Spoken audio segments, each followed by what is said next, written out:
Welcome back, everybody. Back in the kitchen with Christine Brodersen. She is a great cook, mom, wife, and we're finishing up your great chicken broccoli black bean soup that just is cooked for a little bit, as thick as all get out. Talk about just comfy, cozy. Yes. So we finish it off. Cheddar cheese goes right in here. We're going to put a cup of cheddar cheese in there, and it's going to melt and be ooey, gooey. It's just the so soup wonderful. Keeps getting better. And then when you're done, you should just put a little bit of lime in there.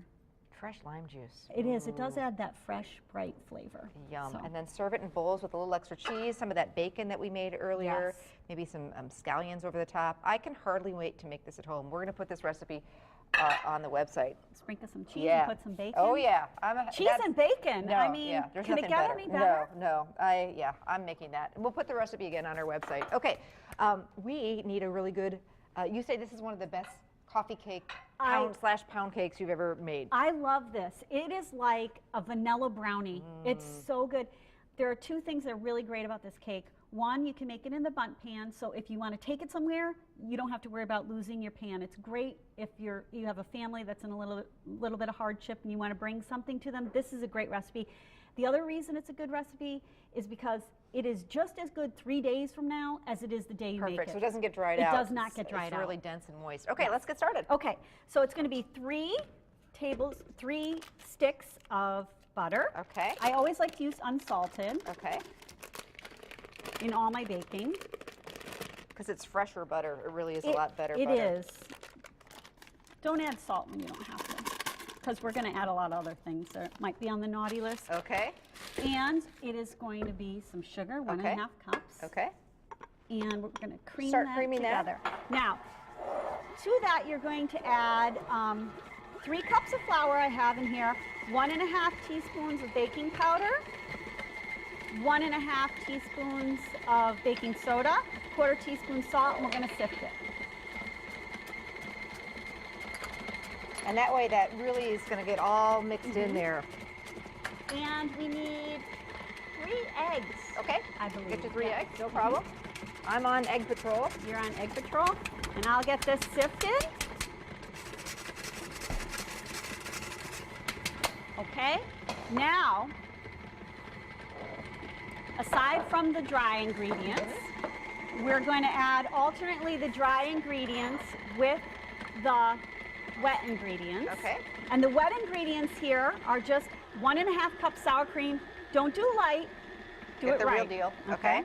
And we're going to add a teaspoon of vanilla and whisk that together. Should I start adding my dry to my butter, or should I wait? Nope, you're going to do the eggs, and you're going to do them one at a time, beating well after each addition. Okay.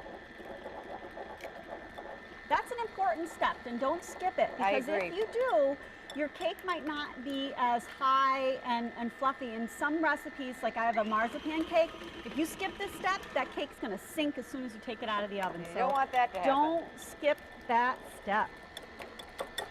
Okay.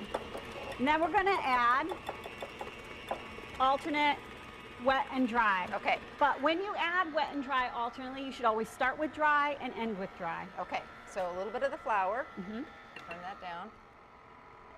The flour mixture, I should say, and then a little bit of the sour cream mixture. Yep. A little bit of sour cream. And I see some milk in there.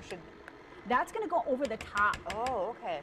We're going to put 2 tablespoons of milk and 2 tablespoons of cream. I mean, 2 tablespoons of milk and 2 tablespoons of vanilla. I'm sorry. So make sure you have enough of vanilla before you start this cake.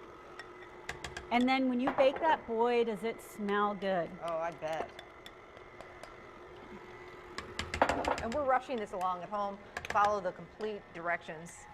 For TV, we have to speed things up a little bit. But this is like, talk about a thick dough. I can see why it stays nice and moist. There we go, if you need wet rag. Okay, so we sprayed our bundt with, we love, Christine and I were talking about baking spray. It's got the flour and everything right in there. Oh, that's so great. I don't like using these with the butter, and then you got to use your plastic and your hand and getting in all the grooves. This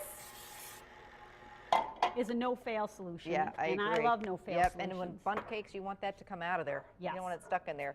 How's our batter looking? Beautiful. Okay. I love it. Now, What we're going to do, what's going on in here is there's a layers of batter and then the cinnamon and brown sugar with nuts. I used walnuts and I put that in the recipe, but really any nut will do. Pecans work great as well. Okay. All right. So we're gonna Put about a half of the batter in the bundt pan. okay, just kind of scattered it around, and then we're layered nuts. So we're going to really move this along because Abby's saying we're about out of time. Oh, so okay. nuts go over. Nuts go over. Now, this when is- you put the nuts over, don't put them in a clump, because if you put them in a clump, you're going to end up having spots of the batter that aren't cooked completely, and you All don't right. want that. So we're going to scatter these around, and we'll be right back to finish up this delicious coffee cake.